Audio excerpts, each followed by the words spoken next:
Bueno, buenas tardes a todos. Gracias por su puntualidad. Para conectarse voy a dar un minuto adicional em, para que se unan más personas y arrancamos con nuestra masterclass del día de hoy.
Bueno, pues buenas tardes a todos nuevamente. Para mí pues es un gusto y un honor siempre presentar a Nelcy Rodríguez, quien ha sido profesora titular del Departamento de Epidemiología Clínica y Bioestadística y una de las personas que definitivamente ha acompañado y pues ha contribuido a construir la historia del departamento durante buena parte de su trayectoria. La profesora Nelcy es estadística de la Universidad Javeriana, de la Universidad Nacional de Colombia. Realizó su formación de posgrado en bioestadística y epidemiología clínica en la Universidad Carolina del Norte de Chapel Hill. Está vinculada a la Universidad Javeriana desde 1995 y pues en la universidad ha desarrollado una extensa trayectoria como docente investigadora, asesora metodológica y estadística en diversos proyectos en investigación en salud, tanto de alcance regional como alcance nacional. También fue directora de nuestro departamento, desde donde tuvo un papel pues, muy importante en la formación de epidemiólogos clínicos, investigadores, profesionales de la salud pues fortaleciendo la consolidación de la bioestadística como un componente fundamental de la investigación clínica, tanto del departamento como en otras unidades de investigación en el país. En el marco pues de la celebración de los 40 años del departamento es tremendamente significativo poder contar contigo, Nelcy, para que nos acompañes en esta masterclass. Entonces, muchas gracias por acompañarnos, bienvenida y estamos súper ávidos por escucharte. Muchas gracias. Bueno, muchísimas gracias a ti, Magda. Es un gran placer para mí el haber recibido esta invitación, el volver a verlos, algunos de ustedes aquí en esta reunión o saber que están allí. Valoro mucho y agradezco mucho esta invitación. Como siempre digo, pues espero no saltar del anonimato al desprestigio. Eh, y pues ha sido un placer volver a estudiar un poco, revisar, además tener la oportunidad de reflexionar un poco acerca de lo que es esto de la incertidumbre, de las consecuencias en la toma de decisiones y pues lo que voy a compartir con ustedes un poco es el ejercicio eh, de haber hecho un curso además y de haber luchado con la inteligencia artificial, de haber hecho un ejercicio práctico en términos de lo que nos da o no nos da, de las cosas que uno a veces encuentra y están equivocadas, etcétera, etcétera, en los tiempos modernos. Entonces, de verdad que es un placer y pues espero que esto dejen ustedes algo de preguntas o simplemente algunas inquietudes que les permitan adelantar también su trabajo. Entonces, de nuevo, mil gracias y sin más preámbulos, entonces voy a compartir eh, la presentación. Me dicen si ya la ven. Sí, profesora Mariana, sí se ve muy bien, gracias. Bueno, muchas gracias. Lo primero que debo decir es que ustedes ya no ven Que aquí. estamos, Sí se ve, Magda. Señora, sí se ve. Ok. Lo primero que debo decir es que ustedes ya no ven aquí mi afiliación porque ahora estoy en proceso ya de disfrutar mi pensión, entonces ustedes ya no me ven vinculada a la Universidad Javeriana, solamente sigo vinculada por muchísimo afecto y lista y dispuesta a compartir con ustedes en cualquier momento que ustedes me contacten. El título de la conferencia es de la incertidumbre a la decisión clínica y un poco por qué le di este título, porque también a través del tiempo siempre hablamos de incertidumbre, de cómo la incertidumbre afecta las decisiones clínicas y es el quehacer diario de los clínicos y en ese proceso de toma de decisiones hay mucho de trabajo de otros también que colaboran en esa toma de decisiones, que son los bioestadísticos, son los epidemiólogos clínicos y que los mismos clínicos que también pueden ser epidemiólogos pueden hacer, echar mano de información que les es útil para su toma de decisiones en clínica. Entonces, desde la parte estadística, siempre me pregunté qué es lo que hacemos nosotros para ayudar, para apoyar en la toma de decisiones y cómo nosotros de alguna manera contribuimos a que esas decisiones sean buenas o malas a través de, el estudio y a través del análisis y a través del trabajo conjunto con epidemiólogos y con clínicos. Entonces, lo primero que lo primero que se me ocurrió fue preguntar qué significa realmente saber en medicina. Ustedes pensarán que soy súper atrevida al colocar esta pregunta. ¿Qué significa realmente saber en medicina? Si ese saber al final lo que hace es que nos lleva a tomar decisiones o los lleva a los clínicos a tomar decisiones alrededor de su paciente sobre cuál es su diagnóstico, su pronóstico en terapéutica, etcétera. Entonces, ¿qué significa realmente saber en medicina? Y me preguntaba yo, ¿qué pasa cuando dos clínicos que están igualmente entrenados, que tienen un mismo nivel de conocimientos, frente a un paciente, por ejemplo, en términos de diagnóstico o de pronóstico, llegan a decisiones diferentes? ¿Será que falta información? ¿Será que la información que tienen es incompleta en un caso y en otro caso otro de los clínicos puede tener mucha más información y no finalmente logran tener una decisión que sea mancomunada y que sea la misma para el paciente que tienen enfrente? Entonces, ¿qué significa realmente saber en medicina? Si al final lo que tomamos son decisiones clínicas sobre el paciente que tenemos o que ustedes tienen al frente. Y entonces aparecen tres preguntas que realmente se refieren a la aparición de tres incertidumbres distintas. La primera es una pregunta de tipo diagnóstico. ¿Qué tiene este paciente? Los signos y síntomas no siempre apuntan a una sola causa. Distintas pruebas pueden sugerir distintos caminos.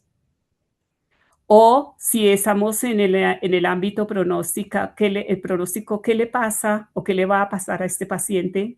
Aún con un diagnóstico certero, la evolución individual varía y lo sabemos todos por experiencia de otras personas cercanas o por conocer lo que pasa en el ámbito clínico en el hospital, por ejemplo.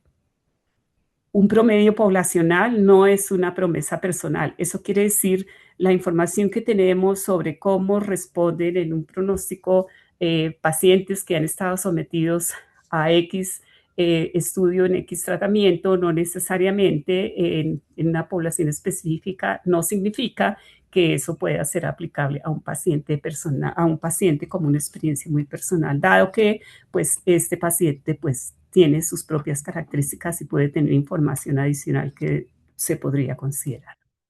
La siguiente pregunta es de tipo terapéutico. ¿Qué hacer ahora? Si ya tenemos un diagnóstico, pensamos quizás cómo es el pronóstico, ¿qué hacer ahora? Y en ese sentido, la mejor evidencia disponible rara vez cubre exactamente este paciente en el contexto actual. ¿Eso qué quiere decir? En términos terapéuticos, ¿qué decidimos hacer con base en la mejor evidencia disponible? Al usar la mejor evidencia disponible y tener información adicional, ¿será que podemos tomar una mejor decisión sobre la terapéutica que puede tenerse para un paciente específico?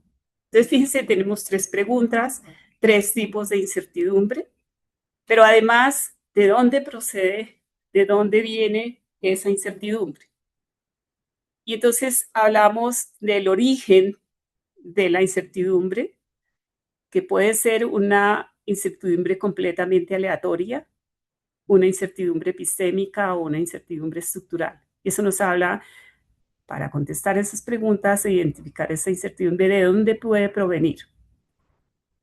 Con relación a la incertidumbre aleatoria, pues todos hablamos de la variabilidad biológica inherente a cada sujeto. A veces tenemos datos perfectos, pero ni aún así la variabilidad aleatoria que tiene este paciente desaparece.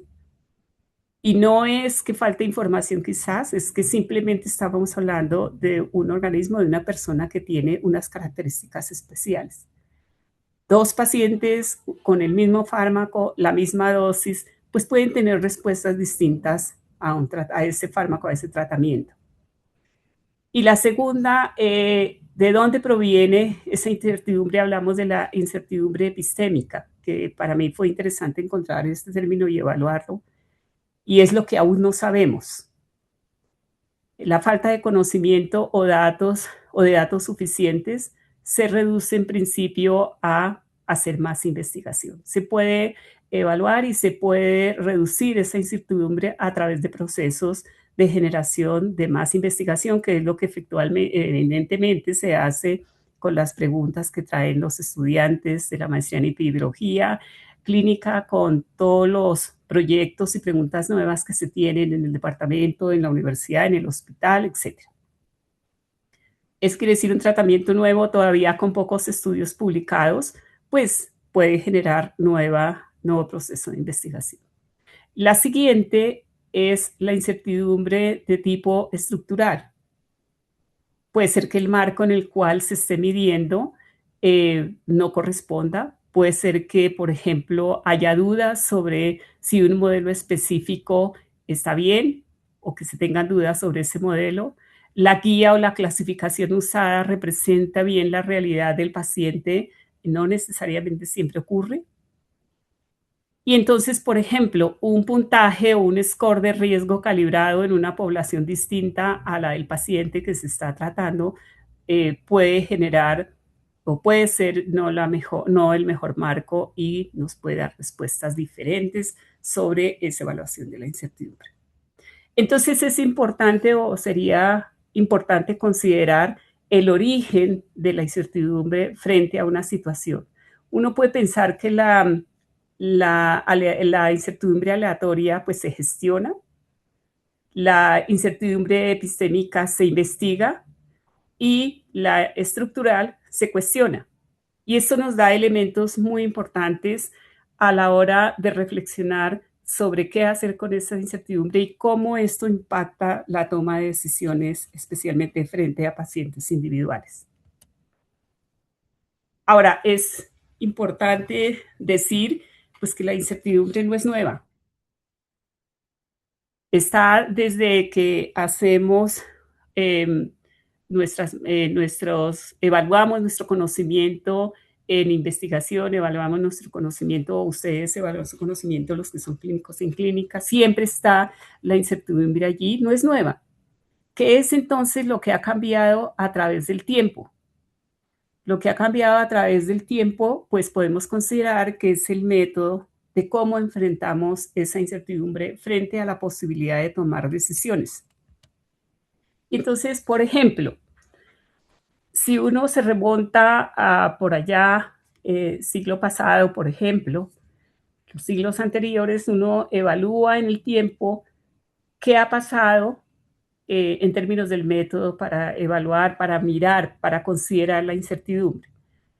Por allá en el año hacia 1747, Lind intentó, y vamos a ver qué hizo, comparar directamente tratamientos y simplemente contar resultados y ya.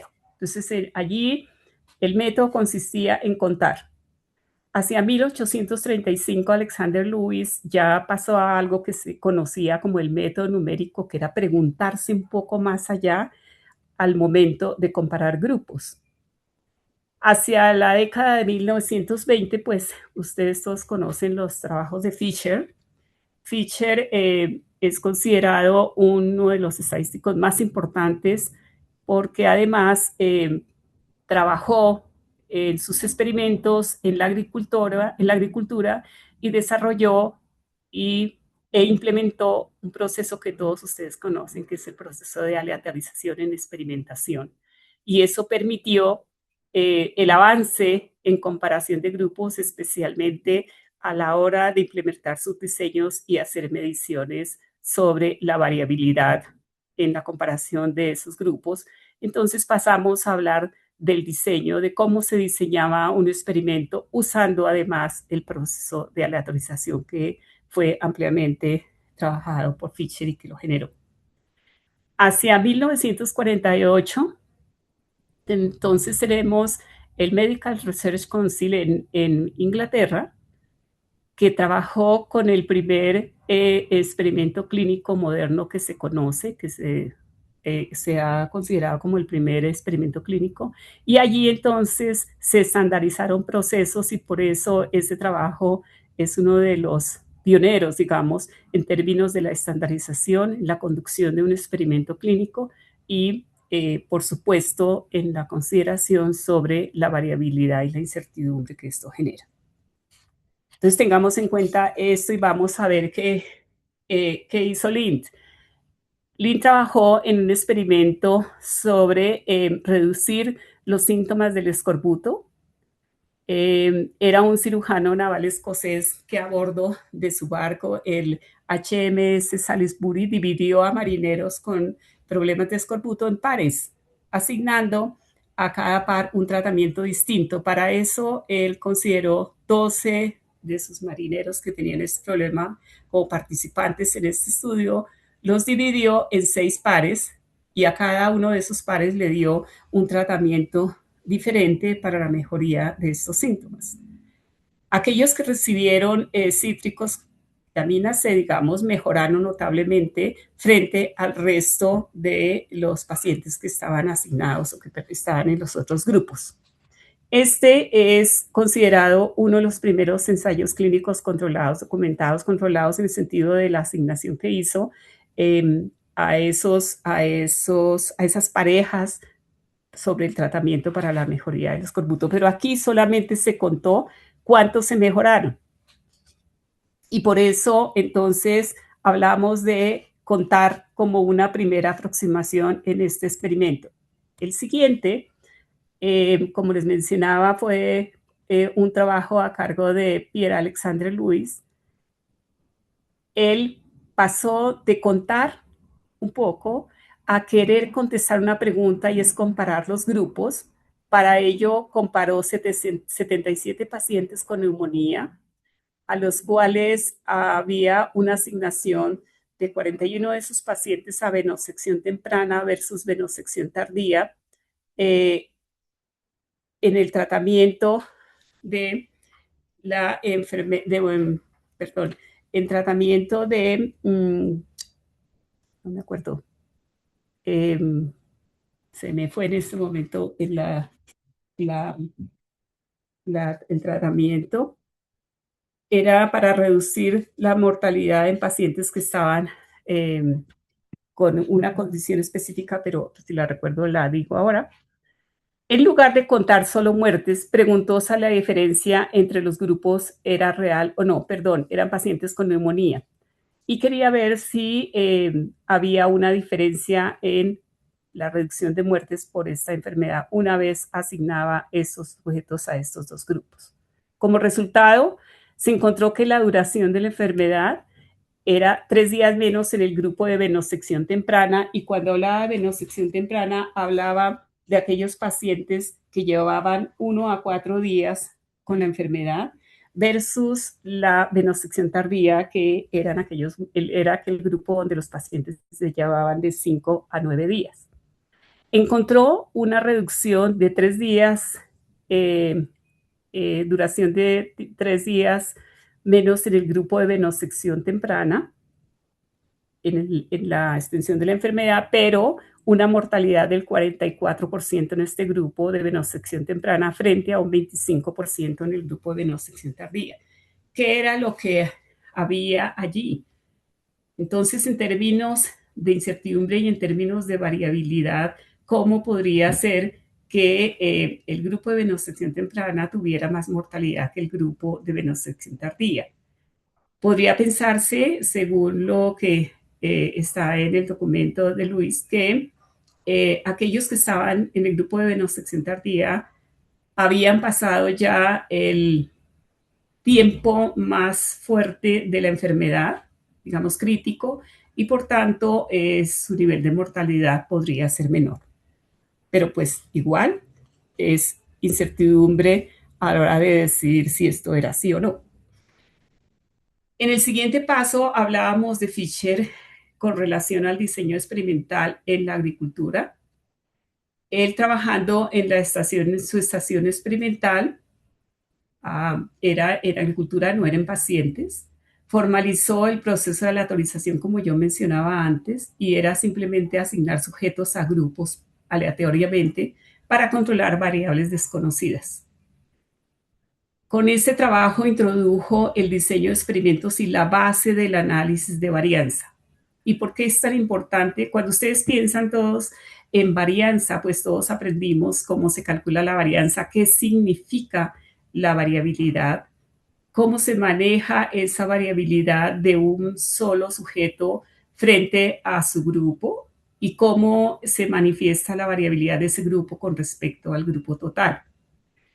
Y esa variabilidad puede ser mayor o menor si se hace el proceso mediante aleatorización o no, porque se controlan algunas variables, que no es otra cosa que exactamente el mismo concepto que se maneja en clínica. El proceso de aleatorización pasó entonces, hizo un salto conceptual de parcelas en el campo, de parcelas divididas en los cultivos, a el proceso de aleatorización de pacientes individuales. Y esa fue una gran contribución en términos del manejo de la incertidumbre a los procesos de investigación, en este caso, procesos de investigación, sobre todo en los experimentos clínicos.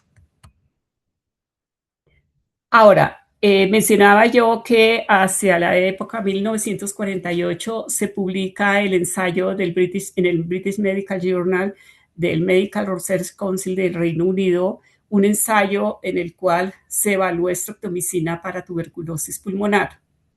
Este es un ensayo clínico publicado con asignación aleatoria formal de pacientes a los grupos de comparación. ¿Qué es lo que espera uno entonces? ¿O qué es lo que se esperaría? Si la asignación es aleatoria, pues los grupos son comparables, reducimos la incertidumbre a la hora de compararlos. Y allí este primer ensayo clínico moderno, que se considera así, estableció un estándar metodológico que pues dominaría la investigación clínica durante décadas. Se hace en la conducción de este experimento, se supone que se reducía un montón la incertidumbre a través de poder comparar grupos, reduciendo la variabilidad dada por el control de unas cuantas variables que ya todos sabemos reducirían el proceso de varianza en la comparación de los grupos. En términos de tiempo, luego vemos que nace la medicina basada en la evidencia. Y para eso quise traer esta frase de David Sackett, que se encuentra en su libro y que está en la década de 1990. La medicina basada en la evidencia considera el uso consciente, explícito y juicioso de la mejor evidencia disponible para tomar decisiones sobre el cuidado de pacientes individuales. Y aquí entonces, con la medicina basada en la evidencia, pues que tuvo un boom grandísimo a través del tiempo, desde los 90, fíjense que cuando decimos el uso consciente, explícito y juicioso de la mejor evidencia disponible considera procesos de control de la incertidumbre y de medición de la incertidumbre que lleve a tomar decisiones sobre el cuidado de pacientes individuales. Estamos hablando de pacientes individuales a pesar de que estamos manejando mucha información, pero tomamos la mejor evidencia disponible para esa toma de decisiones. Y entonces aparece eso que ustedes también conocen muy bien, cómo se va haciendo el proceso de jerarquía de la evidencia, donde inicialmente se toma la opinión de los expertos, se ve la revisión de series de casos, pero en cada uno de estos peldaños de esta pirámide hay una consideración específica sobre los procesos de incertidumbre, sobre los procesos de control de esa incertidumbre, de medición de la incertidumbre, en términos de cómo comparamos grupos, de además cómo también el control de los sesgos ayuda de alguna manera a mejorar la calidad de estos estudios y sobre todo en los ensayos clínicos aleatorizados, qué hace el proceso de aleatorización en el control de la incertidumbre cuando comparamos grupos y cómo eso impacta los procesos de medición de esa incertidumbre. Luego, pues las revisiones sistemáticas y los metaanálisis que ustedes saben también contribuyen significativamente a procesos de medición de esa incertidumbre para la buena toma de decisiones. Y en ese contexto, entonces encontramos esto que ustedes ven aquí, que es como familiar para todos, que es el intervalo de confianza, que va, y no tengo que explicar mucho más en qué consiste, especialmente en los metaanálisis, cuando se hace la comparación de estudios, se busca un estimador específico puntual, pero además se tienen estimadores que nos permiten que permiten ser evaluados a través de los intervalos de confianza, y allí hablamos entonces de la precisión en las mediciones de variabilidad que nos permiten decir alguna cosa sobre una pregunta específica que se haya hecho. Entonces, los intervalos de confianza tan famosos en todo el tiempo a través de los desarrollos en bioestadística contribuyen a través de la medición de variabilidad y a través de la comparación a medir niveles de incertidumbre que permitan decir algo en términos de poder al final decidir algo sobre la suerte de pacientes individuales. Y pues esta diapositiva solamente muestra lo que fue también algo muy importante durante mucho tiempo, que fue el valor, el p-valor o el valor de p en términos de significancia estadística cuando comparábamos pruebas de hipótesis, que también ha venido cambiando con el tiempo, que ha tenido muchos artículos al final de cuentas que condenan el uso del valor de p, qué significa, por qué no se usa, cuáles son las consecuencias de usarlo, cómo ha sido de mal interpretado a través del tiempo y cómo permitió que su mal uso llevara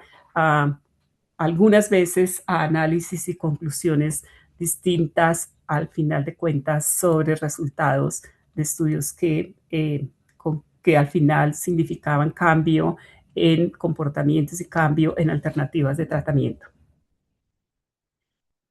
Encontramos también en la colaboración Cochrane y las CONCRAR y la síntesis de la incertidumbre, cómo a través de las revisiones sistemáticas se combinan estudios relevantes sobre una pregunta clínica, cómo el uso del metaanálisis también agrega resultados de múltiples estudios en una sola estimación que se considera más precisa, y cuando hablamos preciso, hablamos de medición de varianza y por tanto de estimadores que nos llevan a decir cómo la incertidumbre es más o menos amplia.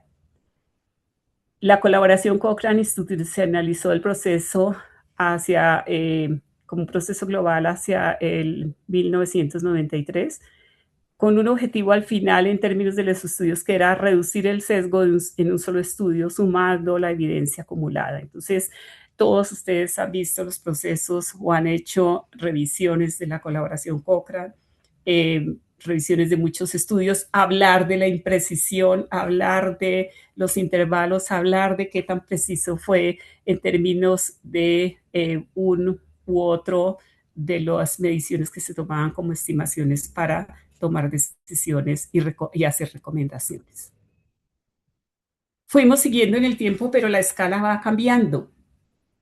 Y ya no tenemos solamente pacientes individuales en pequeños o grandes estudios, sino que ahora tenemos historias clínicas de esos pacientes, historias clínicas electrónicas que generan millones de datos sobre esos millones de pacientes.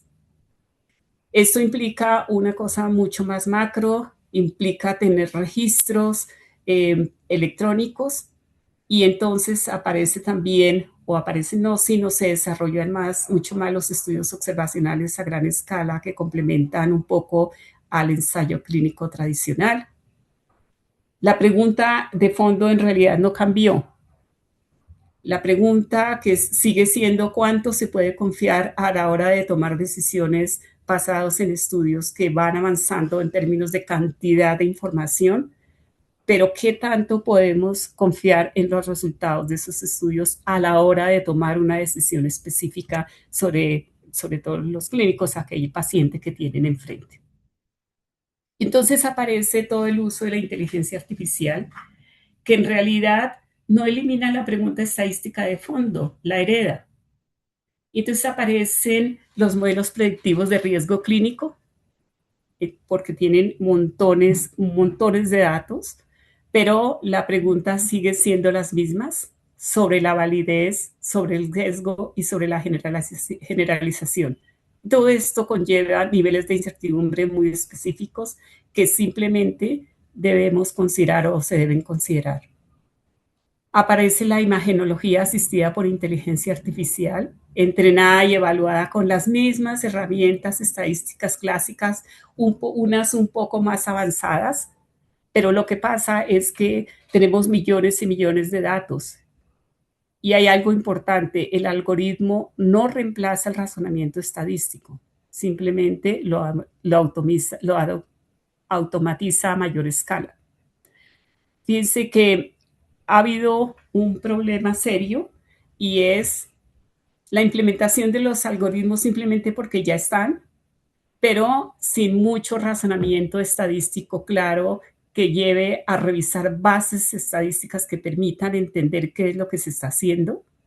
Y por tanto, uno dice, pues no, automatiza el razonamiento estadístico, pero lo automatiza a mayor escala y no reemplaza ese razonamiento en lo básico, en los aspectos básicos del desarrollo estadístico, lo cual quizás conlleva a mayores incertidumbres a la hora de toma de decisiones y resultados que se muestran.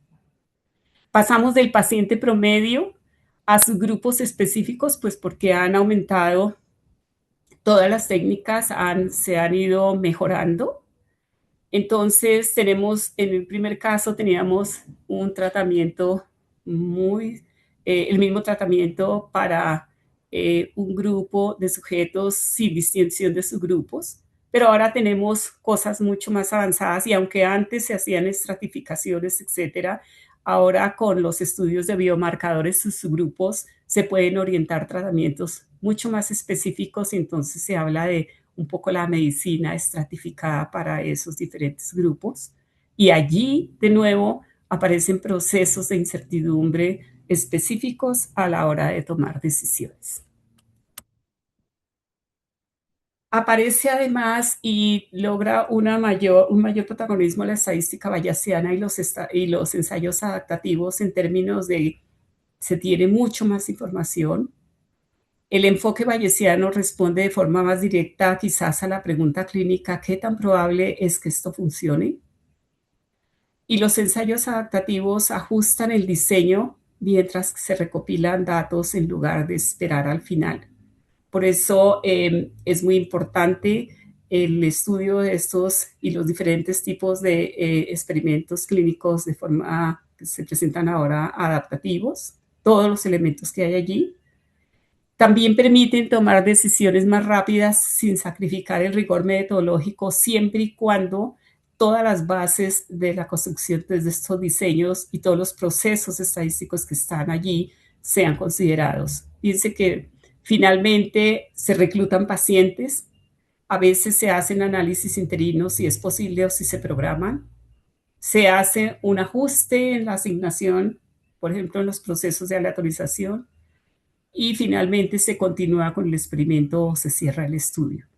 Esto implica hacer consideraciones de los niveles de incertidumbre en el camino, hacer ajustes y hacer cambios siempre y cuando se tenga absoluta claridad sobre cuál es el proceso metodológico que se sigue para que se tengan buenas decisiones al final o buenas recomendaciones. Uno de estos estudios, de este tipo de estudio apareció y fue la aplicación de estadística también en tiempo real o bioestadística en tiempo real, que fue el estudio Recovery que se diseñó en el Reino Unido. Fue lanzado en la fase temprana de la pandemia del COVID. Fue un diseño abierto y adaptativo que evaluó múltiples tratamientos en paralelo en decenas de hospitales. Inicialmente tuvo una asignación de 6.425 pacientes en la comparación de los grupos que eran dexametasona. Él pretendía evaluarla, sobre todo la comparación en diferentes tratamientos, y la dexametasona fue uno de ellos. Identificó que la dexametasona como primer tratamiento que reducía la mortalidad en pacientes hospitalizados con COVID-19. Fue un estudio que mostró una reducción de la mortalidad a 28 días en pacientes con ventilación mecánica muy importante y que posteriormente recopiló muchísimos más pacientes alrededor del mundo en muchos hospitales. Creo que fue una cosa muy importante donde se usó la estadística en tiempo real, se hicieron los ajustes a medida que iba avanzando como un diseño adaptativo en un momento donde había muchísima presión, donde había no mucho tiempo para esperar resultados, y el trabajo simultáneo permitió de muchos hospitales y de muchos grupos, permitió el desarrollo de este trabajo que llegó a esa conclusión sobre la dexametasona como un primer tratamiento en este proceso de manejo de este tipo de pacientes. Muy bien, pero ¿qué viene también con el advenimiento y la cantidad de trabajo que se ha hecho en investigación a la hora de hacer recomendaciones sobre sobre toma de decisiones en pacientes? Hay una crisis de reproducibilidad grande. Interesante la encuesta que fue publicada en la revista Nature en 2016 con 1.576 investigadores, donde se encontró que 70% de los investigadores encuestados no logró reproducir el experimento de otro científico, pero además que aproximadamente el 50% o más no logró reproducir su propio trabajo anterior. ¿Eso tendrá algún impacto? Uno se pregunta, ¿esto tendrá algún impacto en términos de cómo se considera la incertidumbre, cómo se mide esa incertidumbre a la hora final de tener una consecuencia sobre el manejo de terapéuticas, el manejo, la toma de decisiones en los pacientes, que es al fin de cuentas uno de los objetivos finales en los tratamientos de los pacientes? Y allí se dice, no es mala fe, son incentivos, es presión de publicación, es prácticas analíticas poco transparentes. Y aquí se queda uno pensando cuando habla de prácticas analíticas poco transparentes, entonces uno dice, bueno, pues eso quiere decir que entonces el mismo dato, los mismos datos nos puede contar historias diferentes. Y eso tiene que ver con el trabajo conjunto entre bioestadísticos, epidemiólogos y clínicos, o epidemiólogos clínicos y clínicos, aunque no sean epidemiólogos, cómo podemos tener historias diferentes, resultados diferentes, si hacemos uso de técnicas, como mencionábamos antes, prácticas analíticas poco transparentes. Por un lado, en términos de aplicaciones de técnicas diferentes en estadística, pero también, por otro lado, en términos de esa conversación con clínicos, al hacer consideraciones diferentes sobre subgrupos o sobre preguntas que quizás no corresponden a lo que se planteaba inicialmente con un estudio. Entonces uno puede tener análisis con resultados significativos, análisis que permitan que no se encuentran diferencias, análisis que pueden terminar en tendencias sugerentes o análisis que permiten resultados inversos, resultados negativos. ¿Qué pasa con esto? Pues tenemos diferentes respuestas y por supuesto esas diferentes respuestas con esos mismos datos conllevarán a diferentes conclusiones y a diferentes tomas de decisiones, basados quizás además en mediciones de incertidumbres de una forma distinta dependiendo de las técnicas usadas. Y finalmente, pues la pregunta es, ¿y entonces qué hacemos? El mismo dato, muchas historias posibles, cuando, por ejemplo, además de tener un estudio con una pregunta específica, empezamos a hacer preguntas adicionales y análisis adicionales sin que el estudio inicial nos permitiese llegar a una medición de incertidumbre específica para las preguntas adicionales, porque los tamaños de muestra son más pequeños, porque las mediciones de las variables no fueron planeadas así o así, porque además se generan hipótesis con base en resultados para los cuales el estudio inicial no fue pensado, etc. Y esta transparencia, pues creo que también dice mucho de lo que siempre revisamos en las clases, en los trabajos, en las conferencias. Significativo no siempre es relevante. Y entonces sé que el valor P no es ya de los afectos en muchas cosas, pero se sigue usando. Un resultado puede tener un valor que aparentemente es significativo, un P menor que 0.05 con el efecto mínima si la muestra es muy grande. La diferencia es detectable, pero no necesariamente importa para cada paciente. Y clínicamente relevante, un efecto clínicamente importante puede no alcanzar significancia si la muestra es pequeña. Y entonces empezamos a pensar, bueno, el juicio clínico y la estadística o la bioestadística deben conversar para tener acuerdos metodológicos y clínicos que permitan hacerlo mejor. Ahora, con el uso de la inteligencia artificial, pues hay muchas cosas que se manejan ahora, hay demasiadas técnicas nuevas, hay cosas muy interesantes, cosas muy importantes, pero hay cosas que debemos recordar, especialmente cuando hacemos predicción a través de modelos, de grandes modelos de predicción, con grandes técnicas y con muchísima capacidad para procesar. Podemos tener datos de entrenamiento que nos permitan llegar a un modelo específico y, por supuesto, terminar en un modelo de predicción que al final, después de cierto proceso metodológico que también algunos o todos de ustedes conocen, nos permite llegar a reglas de decisión en clínica. Si los datos de entrenamiento reflejan sesgos históricos, el modelo los reproduce y los escala.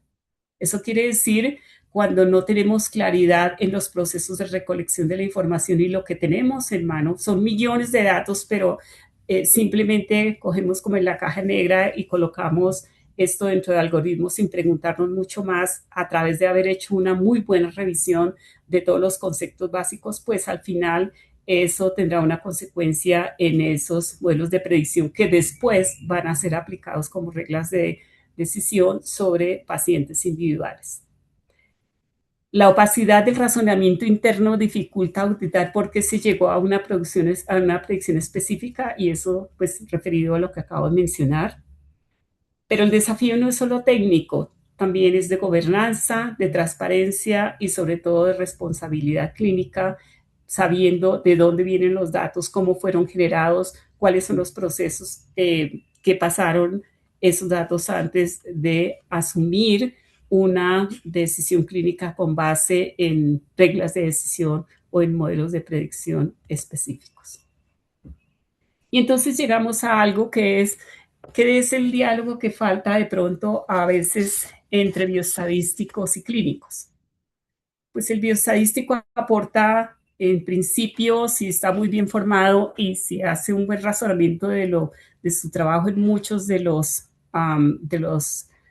las investigaciones y de lo que tiene que hacer el diario vivir, es un diseño riguroso del experimento, del estudio o análisis, una cuantificación honesta de la incertidumbre, una traducción de datos a probabilidades que sean interpretables.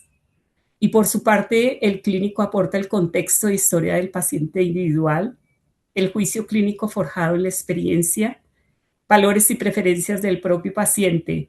Esta conversación honesta siempre se da, y seguramente con muchísimo juicio, muchísima buena discusión, con buenos elementos y estudio juicioso de las situaciones, se puede llegar a una decisión clínica informada y que al final favorece a los pacientes a nivel individual. Y me devuelvo entonces a la pregunta inicial: ¿qué significa entonces saber en medicina?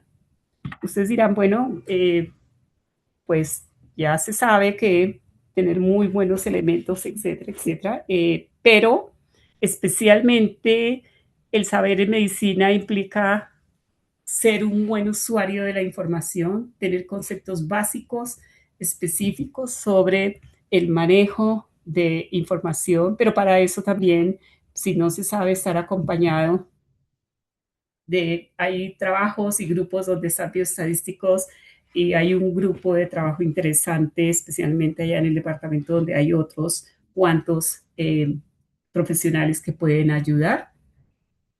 Entonces, ¿qué significa realmente saber en medicina? Pues considerar un poco la historia, los procesos que ha habido, cómo ha ido cambiando todo el nivel de medición, de estudio de la incertidumbre, de procesos de investigación que nos permitan o que les permitan llegar a una buena toma de decisiones sobre un paciente individual que al final es el paciente que tiene al frente.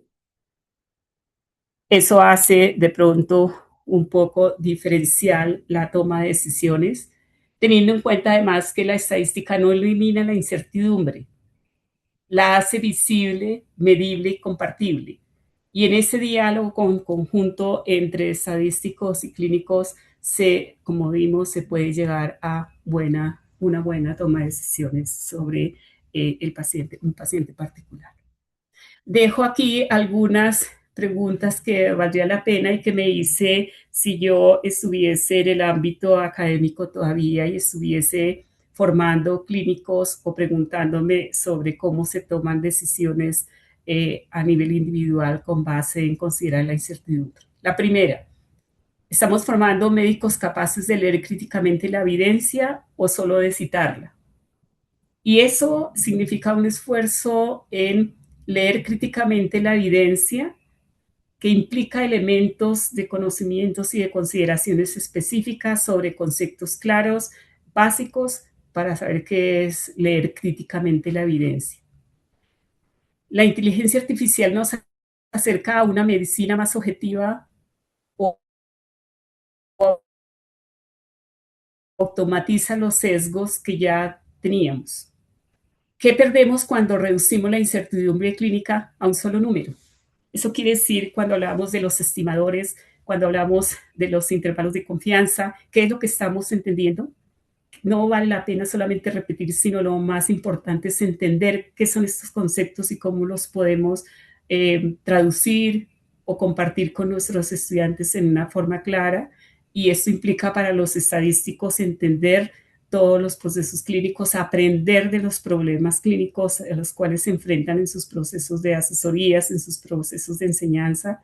Y para los clínicos, entender los conceptos, por ejemplo, en términos de variabilidad, en términos de incertidumbre, para poder enseñar a sus estudiantes a ser buenos usuarios de la información. Muchísimas gracias y era lo que tenía para compartir con ustedes. Muchísimas gracias, Nelcy. Muy inspirador, muy interesante. Yo tengo Gracias. acá un par de preguntas, pero entonces voy a empezar con una pregunta que nos había enviado Astrid hace un momentico a través del chat. Bueno, Astrid dice, buenas tardes a todos, profesora Nancy, siempre es agradable escucharle, continuar aprendiendo, felicitaciones.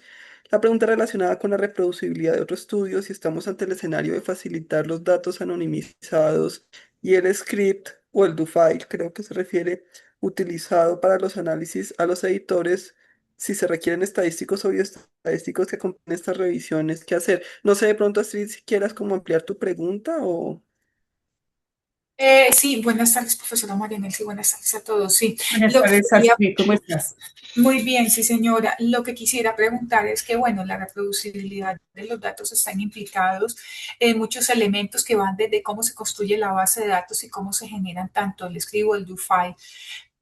Pero implica en un escenario que a publicación de un artículo, que los revisores tendrían que tener a su disponibilidad personas expertas, estadísticos o bioestadísticos, que acompañaran estas revisiones para poder garantizar la reproducibilidad de los resultados que se van a publicar en sus revistas. Esa era mi pregunta, si estamos ante ese escenario, si podríamos y si, ¿qué haríamos?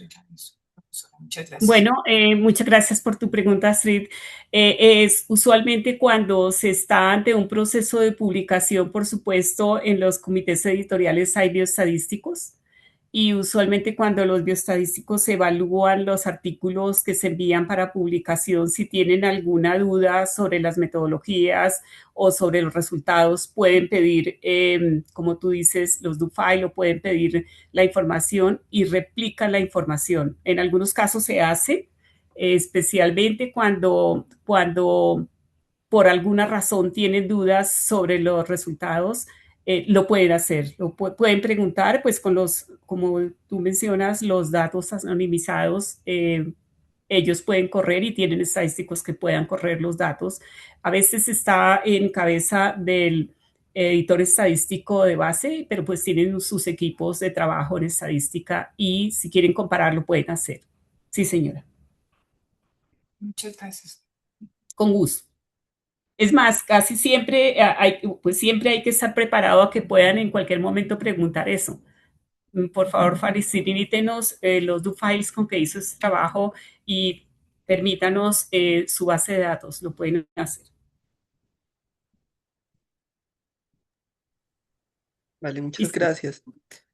Eh, yo quería mover un poquito la discusión a esa tercera pregunta que tenías allí, em, Ajá. que yo sé que es un tema que tú recurrentemente planteas y digamos te lo he escuchado cuando estás en evaluación de protocolos y también cuando hemos discutido trabajos de grado en el departamento, que es el tema de la incertidumbre, cómo la generamos y cómo interpretamos la incertidumbre cuando estamos evaluando la evidencia. Entonces, em, pues en investigación clínica, pues nosotros tenemos pues esa incertidumbre que es propia como de esa inferencia que en el fondo uno con mucha frecuencia al investigador clínico le interesa ese proceso de inferencia y nosotros intentamos pues como caracterizar esa incertidumbre pues con las herramientas como los intervalos de confianza, bueno, con otras herramientas allí, pero pues yo creo que nosotros como seres humanos, al final, investigadores clínicos, pero al final seres humanos,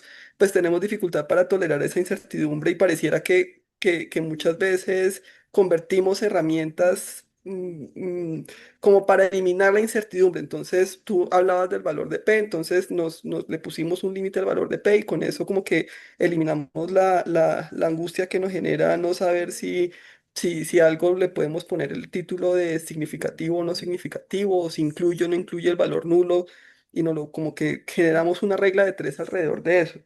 Entonces, digamos, en tu perspectiva como bioestadística, cómo deberíamos aprender a trabajar con la incertidumbre sin estar como permanentemente tratando de caer en esa necesidad de convertirla en una decisión dicotómica de significativo o no significativo, que a veces inclusive se vuelven útil o no útil, lamentablemente? Ujú. Y para otra de las preguntas que tú planteabas al final allí, mi segunda pregunta en ese sentido sería como cómo tendríamos que entrenarnos nosotros, en qué elemento tendríamos que fortalecer en nuestro entrenamiento para lidiar como con esa incertidumbre, para que, como tú dices, pues haga parte de la información que uno quiere realmente entender y no necesariamente en algo que uno quiere eliminar. Ok. Bueno, con la primera pregunta, con los valores de P, con todos los valores, pues los valores de P fueron fue algo que uno aprendió en nuestra formación y era como, bueno, todos, esto es estadísticamente significativo, ¿no? Entonces tome esta decisión, entonces la hipótesis, entonces no se queda con el transcurrir del tiempo y entendiendo un poco más en qué consistía la comparación de grupos, por qué los grupos son comparables o no, cuál es la variabilidad de los grupos, etcétera. Uno se pregunta, bueno, ¿y qué es eso de significativo? Muy bueno, significativo el valor de P, pero también se pusieron esos puntos de corte que como que era, bueno, ¿y eso qué significa? ¿Cierto? Y nos fuimos en un proceso de sistematización, si lo quieres ver así, repitiendo como loritos qué significaba el valor de P. Pero creo que se fue dejando en el fondo de lado lo que hay detrás de eso, y es que, bueno, usted está probando hipótesis o usted está tratando de evaluar algo, pero antes de comparación, por ejemplo, ¿por qué entonces uno encontraba que mejor no pongamos en la tabla uno, no ponga la tabla uno porque si usted la aterrizó ya sabe que son comparables, entonces no tiene que decir que hay una diferencia estadísticamente significativa entre los grupos con respecto a estas otras variables. No, es que el proceso, si entendemos bien el concepto de aleatorización y si lo aprendimos, pues entonces dice, usted dejó grupos más comparables, ¿para qué quiere comparar ahora lo que es comparable? ¿Mm? Entonces, yo creo que una de las cosas es manejar mucho mejor los conceptos, entender sobre todo los conceptos básicos, pero también entender que cada vez que se está ante un problema de investigación hay variabilidades que toca estudiar, hay características de los pacientes que no necesariamente, a pesar de que se diga se comportan en general así, aquello que mencionaba incluso Rodolfo Denis en la pasada reunión del paciente promedio, ¿m? hay hay situaciones en las cuales el paciente promedio ya no es el paciente promedio, tienen características muy específicas y entonces esas mismas características en los procesos de investigación hacen que se considere y que por supuesto los niveles de incertidumbre cambien o varíen o aumenten. Entonces el proceso de saber cuáles son los sujetos que tienes bajo estudio, cuáles son las características de esos pacientes, en qué circunstancias están, en dónde vas a hacer el estudio, pues implica hacer consideraciones mucho más allá de pensar en las técnicas estadísticas que podrán después ayudar para comparar grupos. Y yo creo que eso empieza por las definiciones básicas en epidemiología clínica y empieza por estudios juiciosos antes de ir un poco más allá en comparaciones que a veces uno dice, bueno, ¿y para qué se compara esto si ya se hizo esto o esto? Esta estrategia vuestra nos permite X o Y posibilidad de mirar la incertidumbre de otra forma. No sé si te contesto esa primera pregunta. Sí, sí, ¿Algo? sí, pues estaba, Bueno, ahora que lo estabas diciendo, estaba justamente pensando en esos protocolos que tú y yo muchas veces vimos en donde, digamos que de manera sistemática se planteaba el uso de las pruebas de hipótesis, digamos, como un rito de paso para responder toda pregunta clínica, inclusive sin antes hacer una reflexión de exactamente qué es lo que se está comparando.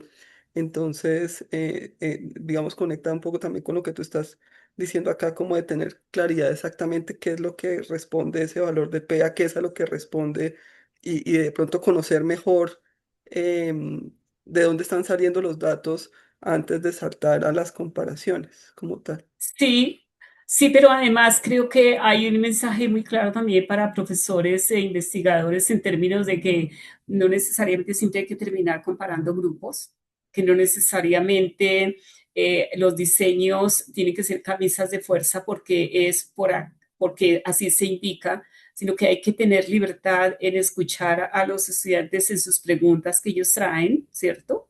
Y quizás en sugerir algunas cosas, pero no necesariamente despreciar, por ejemplo, estudios muy descriptivos porque simplemente eso no sirve para nada o porque simplemente no vamos a llegar a tener una respuesta súper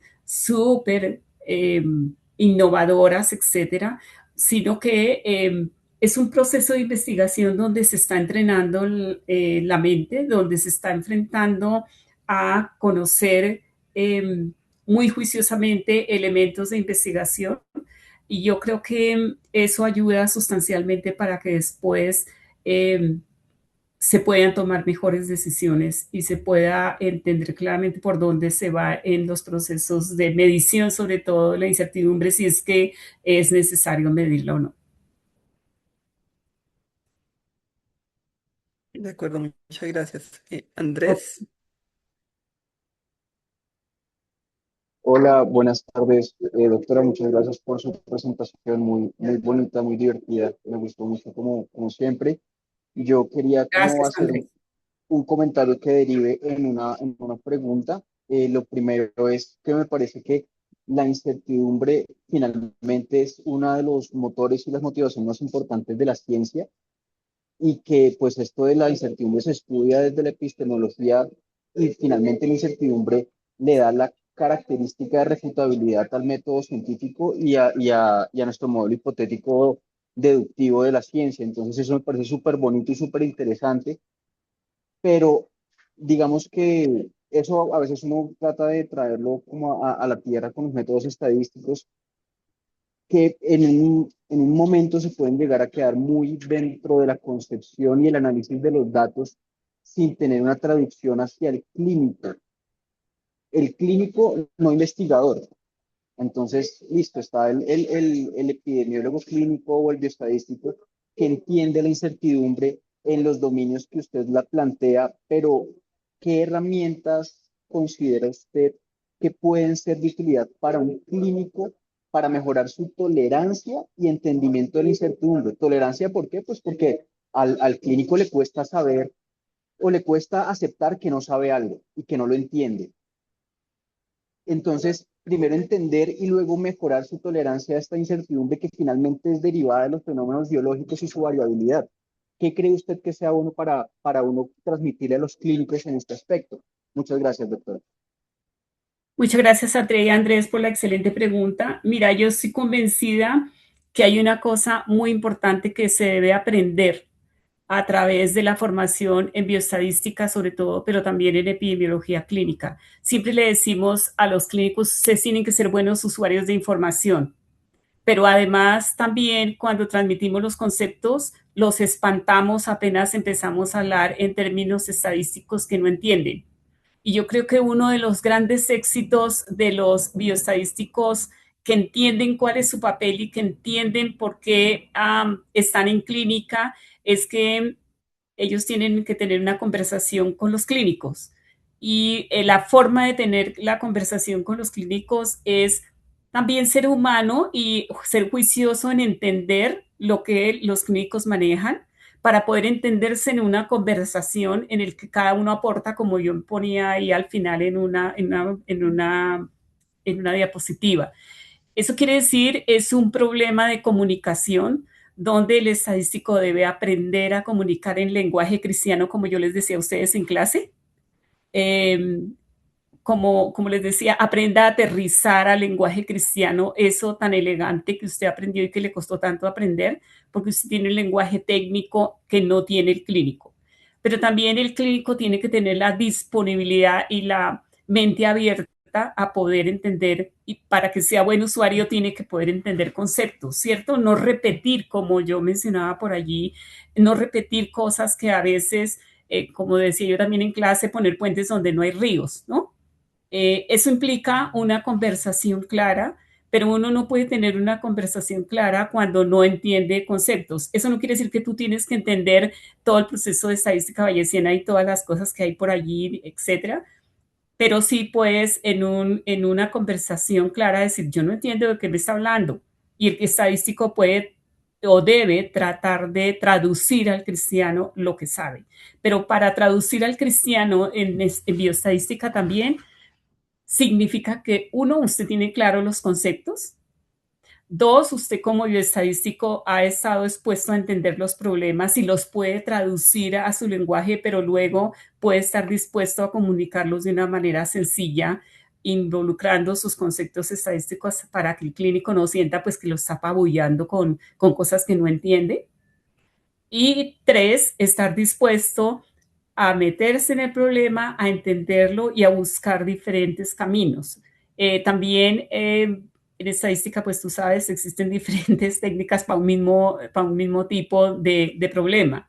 Y entonces, ¿cuáles son los pros y los contras y cómo en esa comunicación se pueden llegar a acuerdos sin violar toda la rigurosidad que implica el trabajo de sea de diseño, sea de análisis, sea de presentación de resultados, porque muchos de los problemas que aparecen también cuando uno ve por qué los clínicos a veces salen con formular hipótesis una vez tienen los resultados y entonces empiezan a lucubrar y a generar nuevos resultados sobre cosas que no estaban pensadas, pues porque simplemente no tienen esa claridad en que para qué era su estudio y por qué usted ahora sí puede generar hipótesis y dejar o no, pero no puede con esos resultados decir ciertas cosas, ¿cierto? Y no es mala fe, quizás es un deseo muy grande de presentar más y más con lo que tiene, con una pregunta básica que no era.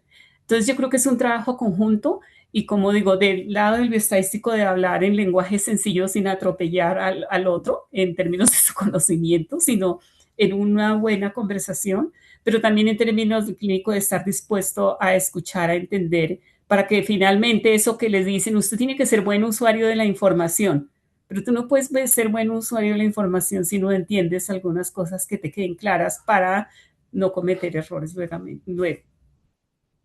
Muchas gracias, Andrés, por tu pregunta. Es un gusto verte por ahí.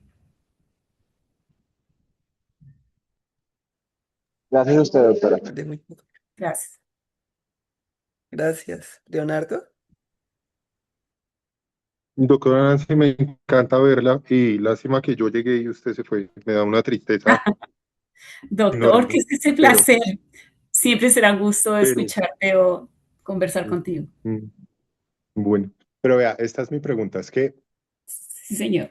la incertidumbre es como los centrales. Más que medir el efecto, lo que siempre queremos es medir la incertidumbre.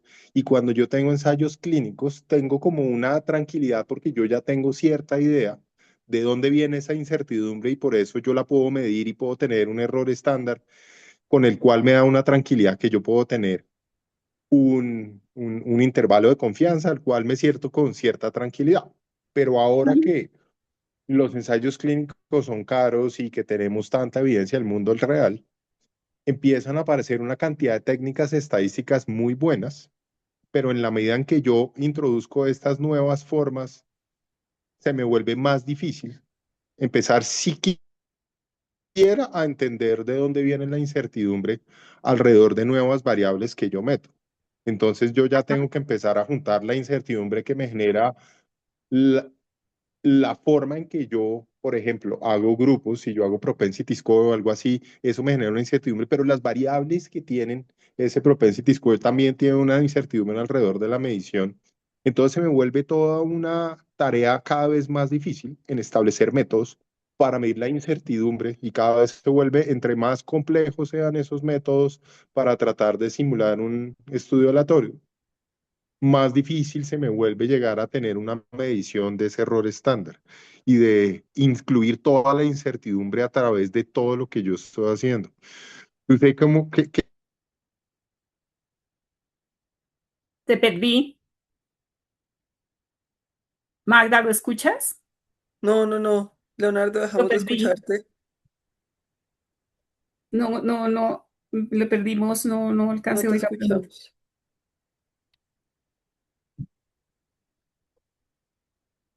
Leonardo. Te quedaste mute, Leonardo. Bueno, de pronto si manda la pregunta por el chat, Magda, en algún momento la Sí, podemos retomar. ¿Hay alguna sí, otra? Mientras tanto. Antes perfecto. asumíamos que ya teníamos algún Hola, control Leonardo. porque Te Ya pedí, volviste. Ay, no, se desconectó ahora, no puede. ya Leonardo, volví, es que se cayó la llamada, pero no sé hasta dónde me escucharon. te justo escuché cuando estabas hasta el empezando a dar la propensity pregunta. score cuando ibas a preguntar, cuando ibas a hacer tu No, pregunta. bueno, la pregunta es, ¿y entonces dentro de estos nuevos métodos de evidencia vía real que recogen una información que se recolectó con otro propósito, cómo entra todo este manejo estadístico, particularmente cómo hago yo para estimar mejor esa incertidumbre?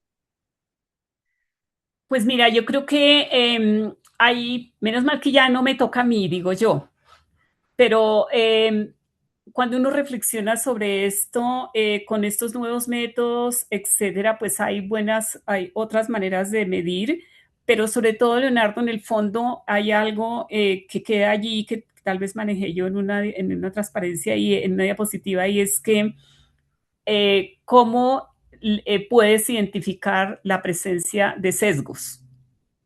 Eh, si tú puedes en una base de datos gigantesca poder pensar en cómo fueron recogidos esos datos, entonces si tienes una gran cantidad de sesgos o tienes menos sesgos, pues hay que pensar en eso a la hora de decidir, bueno, con todos esos métodos, al final de cuentas vas a hacer, como tú dices, propensity score, o vas a hacer lo que sea, modelamientos, efectos mixtos, todo lo que tú quieras, estadística bayesiana, etcétera, etcétera, vas a poder medir algunas cosas, pero en el fondo la pregunta central es cómo se generaron los datos, que antes de meterse en un algoritmo, cualquiera que sea, qué tipo de datos tienes. Y por supuesto, tú dices, esto se vuelve muy complicado porque uno a veces no sabe cómo se recogieron. Cuando estás haciendo estudios adaptativos o diseños adaptativos que se van ajustando sobre el tiempo, pues vas a tener que tener muchos más elementos para tener cuidado de qué es lo que está cambiando. Por ejemplo, cuando ajustas un proceso de aleatorización en un estudio, en un diseño adaptativo, qué tipo de diseño es, tienes que estar pendiente de qué fue lo que se afectó allí para que cuando puedas hacer el análisis estadístico y tengas la aplicación del análisis estadístico puedas identificar, bueno, esto fue porque aquí cambiamos el proceso de la autorización así o así, o esto fue porque se cambió esa o aquella circunstancia. Entonces tú tienes información que te permite quizás retomar para poder a la hora de implementar el método estadístico que sea, saber dónde está la fuente que hizo que variara la varianza o que hizo que variara de alguna manera tu error estándar, si es que lo calculas de alguna u otra forma, pero tener claridad qué es lo que puede estar pasando. Como decía yo, pues ahora los algoritmos implican uso rapidito de esos algoritmos para decir cosas, especialmente cuando se habla de modelos de predicción, ¿cierto? Pero ese proceso de saber qué información tienes, a veces es imposible lograrlo porque puede ser que tú tengas historias clínicas de hace 20 años y con eso quieres hacer un trabajo. Bueno, pues hay que tomarse un poco el trabajo de pensar y de preguntarse hasta donde se pueda poder identificar qué es lo que tenía, qué tienen esos datos, cómo fueron, en qué momento se recogieron, etcétera. No sé si contesté tu pregunta, Leonardo. ¿Se Sí, fue? sí, muchas gracias. Ahí viene un tema grande y es cuáles son los métodos para calcular mejor los errores estándar cuando ya son métodos muy elaborados. Eso fue parte de mi tesis de doctorado, fue un punto donde a mí me daban unos errores estándares chiquiticos, como si mis predicciones fueran a ser perfectas, pero uno de Ajá, entrada sabe que no lo podían ser. ya. Entonces es así como lo dices tú, entender de dónde viene el dato y cuál es la mejor forma de estimar ese error estándar cuando yo tengo un método tan elaborado. Claro, claro, Y pero eso fíjate que es un también reto enorme. muy grande, pero también fíjate que estás tocando un punto muy importante y es que con el advenimiento de estas posibilidades de manejo de grandísimas bases de datos, pues por supuesto los errores estándar, si uno los considera que tienen un elemento del tamaño de muestra en su cálculo, pues cualquier cosa va a dar pequeña porque la Ujú. cantidad de información que tienes es monstruosa, entonces todo va a tender a cero, ¿no? Sí, sí, eso es lo que uno encuentra, pero uno sabe que detrás de eso Hay mucho hay más, otras hay fuentes de muchos otros incertidumbre, problemas, sí, exacto, que uno que no la está tendrías que midiendo y no la está identificar. incluyendo. No la estás Ujú. incluyendo y por Exacto. eso es tan importante tener ese proceso de claridad sobre de dónde provienen los datos, cómo fueron recogidos, qué historia tienen. ¿M? Y eso es un Ujú. problema serio a los que se enfrenta todos estos nuevos métodos que implican cosas de uso de algoritmos y de computador mucho más rápido. Sí, Ok. Sí, ese punto me parece súper importante porque, claro, con bases de datos cada vez más grandes es muy fácil pensar que se está omitiendo el problema de la incertidumbre y de golpe puede ser incluso más grande Peor, y digamos que claro. lo facilita mucho la tecnología y las estrategias de procesamiento de datos, pero esa discusión cualitativa que con frecuencia se ha mencionado sobre entender la historia de los datos se vuelve crítica para entender mejor realmente qué es lo que está aportando esos datos allí. Sí, y hay, perdóname que te interrumpa, hay una cosa que se ha ido institucionalizando y es como están los métodos allí, como están los programas, como están los algoritmos, aplique. Y si tú lo ves en el sector financiero, tú lo ves en grandes tomas de decisiones eh, y claro, cada vez es más pensar que un científico de datos es un estadístico, como yo digo a veces, pero en el fondo hay que fortalecer, me parece que es fortalecer lo esencial, la identificación, por ejemplo, la gobernanza de los datos, la claridad en de dónde vienen los posibles problemas, que si bien es cierto de alguna manera quizás no los puedes cuantificar de entrada, puedes identificar sí qué problemas tienen y al final tú puedes claramente decir, esto pasa, pero ojo, y por eso los grandes modelos ahora de predicción pues también dan resultados que de alguna manera muchos de ellos enmascaran todos estos problemas y simplemente porque son tamaños de muestra gigantes sacan resultados que a veces están llenos de este tipo de errores. Entonces yo creo que en términos de formación, sobre todo ahora con tantos elementos eh, de inteligencia artificial, hay que tener claro, mire que y yo creo que ustedes también, cuando se meten al ejercicio de hacer preguntas en cloud o hacer preguntas en ChatGPT, yo me he divertido muchísimo cuando estuve buscando para esa conferencia un poco porque, por supuesto, no me podía abstraer porque no podía quedar, ¿no? Ya había que progresar un poquitico en todos mis elementos y entonces era muy interesante cuando tú preguntas en el prompt y tú no haces la pregunta correcta lo que obtienes, que es lo que a veces pasa cuando uno revisa algunos de los protocolos y cuando ve cosas escritas así, sin ese ejercicio juicioso de hacer la pregunta correcta, como siempre es hacer la pregunta correcta. Entonces, tienes unas respuestas y uno dice, bueno, pero esto sí, ¿qué cosa? Esto no me está contestando. Entonces era pelear con Claude, decirle, no, eso no es porque el artículo tal, eso no dice eso, pero eso es un ejercicio que la gente no tiene tiempo para hacerlo, que se deslumbra muchísimo con meter el prompt simplemente lo más sencillo posible. Y yo creo que ahí hay un problema muy serio en la formación de los estudiantes, especialmente de los clínicos, en la formación de lo que uno pretende y es que la gente realmente tenga espíritu crítico. Como decía yo por ahí en una diapositiva, pues estamos enseñándoles a replicar cosas sin pasar por eso, que es lo que llamamos después pensamiento crítico. Y yo he escuchado a algunas personas que dicen, pues es que lo que nos interesa ahora es que la gente crítica tenga un pensamiento crítico frente a los resultados cuando se utilizan algoritmos. Y uno dice, a ver, pero ¿cuál es el pensamiento crítico si no tenemos claridad en lo básico? ¿Mm?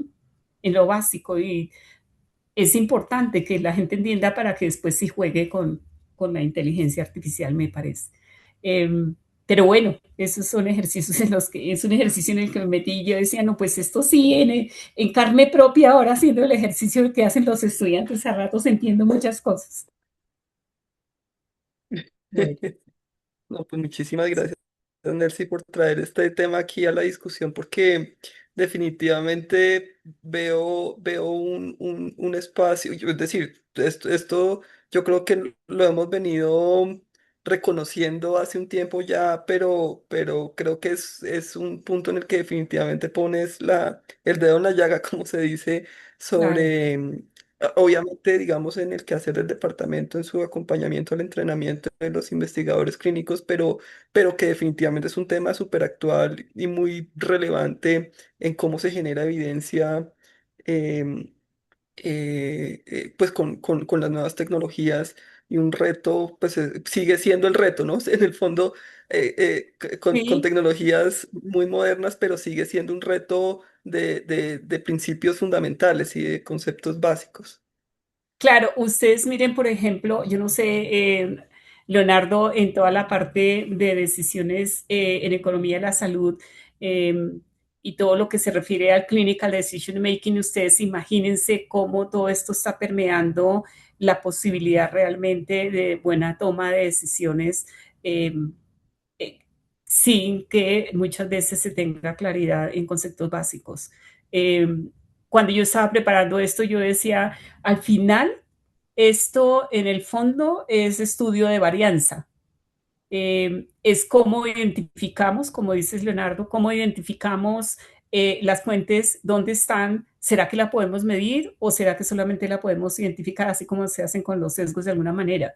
¿Cierto? ¿Y dónde estarían esas fuentes? Y yo creo que hay que hacer un ejercicio juicioso, podrían hacerse, no sé si para los estudiantes Magda o ustedes consideren unos, yo no sé si temas de discusión entre los doctorados o entre los profesores y luego con los estudiantes de maestría, pues porque ustedes tienen personas ahora que son expertas en inteligencia artificial, que son expertos en todos procesos de ingeniería, etcétera, pero aún también trabajan en procesos de investigación con otras facultades y si no recuerda, si recordamos Magda en algunos de los trabajos que evaluábamos, veíamos ese problema. Entonces, es bueno de pronto que ustedes generen un curso o unas sesiones donde eso se pueda discutir, donde estén invitados los bioestadísticos con su formación, que ellos puedan proponer, como dice Leonardo, venga, pensamos a ver cómo se puede evaluar esto, ustedes que saben de nuevos métodos, por dónde vamos, qué otras alternativas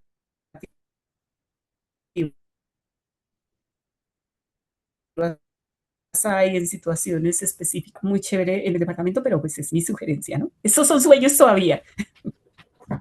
Bueno, Bueno, muchísimas gracias nuevamente. Bueno, no sé si alguien quisiera hacer un comentario adicional sobre este tema. Aprovechamos a Nelcy que la tenemos aquí para seguirle haciendo preguntas. Doctor Calvache. No, muy buenas tardes y muchísimas gracias, profesora Nelson. Me uno a las tristezas por su retiro del departamento, pero también el doctor goce Calvache, qué gusto. por su Sí, disfrute ahora y soy muy descanso. feliz también. Seguro que sí, y ojalá lo goce mucho y lo disfrute también. Yo quiero hacerle Sí, una muchas pregunta, o gracias. sea, ha sido un placer escuchar la discusión sobre todo porque digamos que más allá de la mera conferencia es como tener la perspectiva suya y de su experiencia mirando durante todos estos años y este tiempo, formando formadores, diría yo. Una pregunta que tengo es, de hace un tiempo hacia acá, se ha criticado un poco en si esa forma en que entregamos los mínimos, como usted le dice, que es enseñarle a los clínicos las bases de la varianza, de los test estadísticos, del modelamiento, tal vez. No hemos tenido un error tal vez en la forma en la que desde el punto de vista bioestadístico se entrega esa información, porque ciertamente, digamos, el clínico una vez conoce ciertos test, pues básicamente salta a querer aplicarlos y a decidir inmediatamente, sin considerar a veces las implicaciones, los supuestos y demás que esto tiene. En ese sentido, y desde un punto de vista pedagógico, ¿qué reflexión tendría usted en la forma en la que por años hemos enseñado o incluso fuimos formados todos nosotros en la bioestadística? Digamos, ¿existiría unos modelos nuevos para entregarle al clínico esos mínimos sin caer en los problemas actuales de la pregunta inadecuada, el análisis inapropiado, etcétera? Muchísimas gracias por la atención. Pues, doctor Calvache, muchas gracias. Siempre, especialmente al final de mi estancia en la universidad, reflexionaba yo sobre la culpa que me cabía de haber sido profesora de bioestadística por tanto tiempo. Y es que creo que, como usted dice, fueron aprendiendo sobre los test estadísticos y sobre cálculos y cálculos, pero en muchas situaciones sin un poquito de análisis sobre el por qué y el para qué. Y yo creo que una buena cosa que se puede hacer es eso, el por qué y el para qué y qué significa, porque se fue convirtiendo como uno al principio, pues porque eran las fórmulas estadísticas, entonces apréndasela, repítale y hágalo. Luego con la calculadora, pero luego con los programas y ahora pues la inteligencia artificial lo hace por usted, no tiene que pensar, ¿no? Entonces usted le mete los datos o hay multitud de programas, usted le mete los datos y él hace. Y entonces se encuentra usted, por ejemplo, pues todos los edificios que uno a veces lee, perdón la expresión, en el mal uso de los métodos estadísticos. Y claro que hay una responsabilidad de las personas en el área de estadística y bioestadística de enseñar métodos sin contextualización y sin entender los problemas del qué, el por qué y el para qué. Yo creo que no sé si sería muy tarde devolverse en esas cosas básicas y preguntarse, eh, usted qué es, por ejemplo, los intervalos de confianza que uno los escucha tan mal interpretados, porque después de que ya dijeron, no, pues es que usted para qué reporta valores de P, mejor reporte intervalos de confianza. Pero ¿qué significa reportar el intervalo de confianza y cómo usted lo traduce al lenguaje cristiano de su problema con base en lo que está haciendo? Siquiera necesita el intervalo de confianza o no lo necesita. Siquiera puede decir cómo interpreta eso a la luz de lo que usted tiene al frente para poder decir que el intervalo de confianza sirve para algo o no. No, es un poco la moda porque ya está o porque los programas lo calculan y entonces repetimos. Pero además, fíjate que hay una cosa muy importante, doctor Calvachi, y es que hay mucha gente que no es estadística, es profesor de estadística y de bioestadística. ¿Por qué? Porque aprendió algo y porque además está al alcance de su mano R, que es gratis, o cualquier otro programa estadístico y él lo hace. Entonces, un poco de si somos profesores de algo, aprendamos las cosas antes de enseñarlas o aprendamos con nuestros estudiantes, que es otra buena forma también, ¿no? Pero bueno, ahí está el peligro de la emoción, sobre todo de la existencia de los programas, de la existencia de los algoritmos ahora, de la existencia de cosas automatizadas que de pronto no permiten tener la claridad del por qué y el para qué. Yo creo que allí hay una cosa importante sobre la cual habría que trabajar. Eso y en la interpretabilidad de los resultados, en la forma de poder interpretar resultados y poder llevar mensajes sobre lo que se encuentra, si es aplicable o no en análisis de resultados en estudios o en cualquier otra cosa. No Gracias, sé, doctor Calvache, la si doctora. contesté la pregunta. Bueno, no sé si está Sí, por ahí. muchísimas gracias. Muchas Con gracias. mucho gusto. Es un placer escucharlo, doctor. Doctora Delgado, Hola Nelcy, qué Buenas tardes, gusto, doctora Delgado. qué gusto verte, su merced. Hola, su merced, Eh, ¿cómo estás? bueno, yo más que una pregunta, digamos que quiero como volver a los recuerdos del pasado y ver cómo siempre fue tu bandera el que uno entendiera el por qué y el para qué está haciendo cada cosa, ¿sí? Y hoy se han sofisticado los métodos, tenemos de pronto disponibilidad de grandes bases de datos y hacer cosas muy sexys con los programas estadísticos, pero nuevamente las preguntas siguen siendo la misma. ¿Por qué? ¿Para qué? Y digamos que esto que llamamos análisis crítico, apreciación crítica, va en pues es ir nuevamente en profundidad a las bases para que esos resultados o eso que estamos haciendo, pues tenga una interpretación adecuada.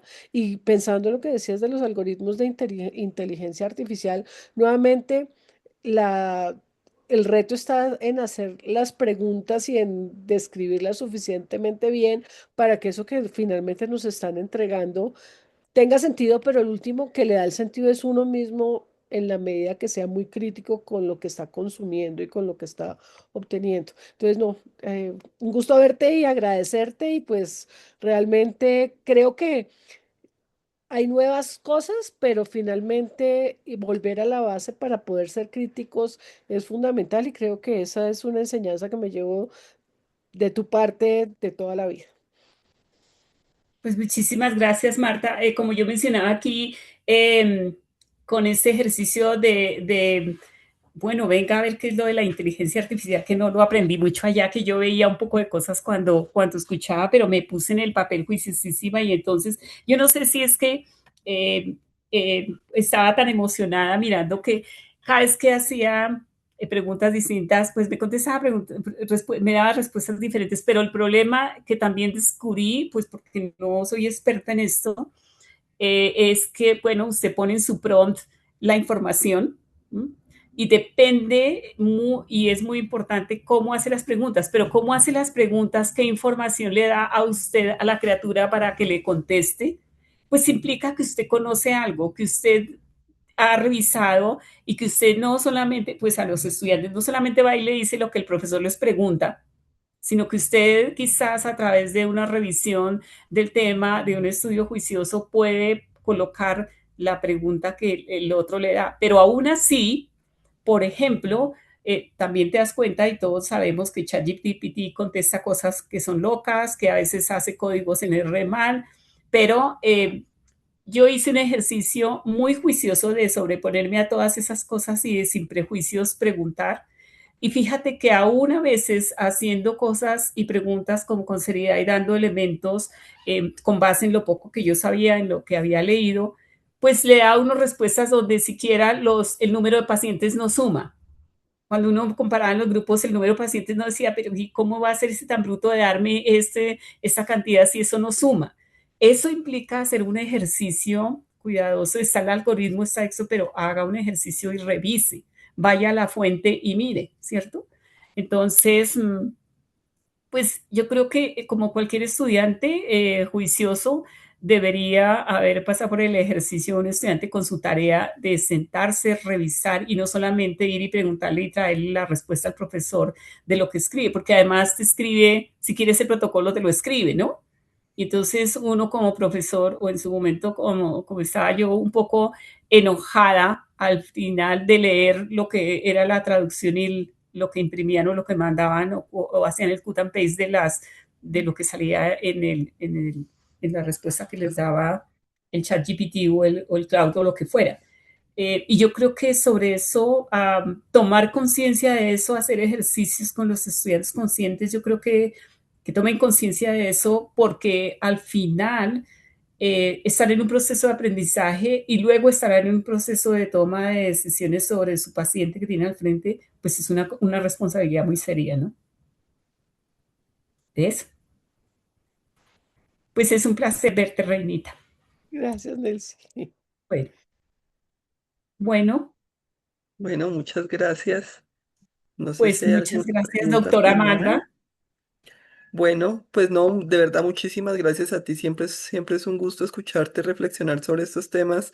Y bueno, esperamos poder continuar la discusión en otro escenario que yo creo que siempre va a ser útil mantener este tema presente, pues con todas las cosas que estamos aprendiendo, cada vez más cosas para aprender todos los días, pero siempre la necesidad de volver a los principios fundamentales para no ir a meter la pata, como, como dice, Pues, como se dice.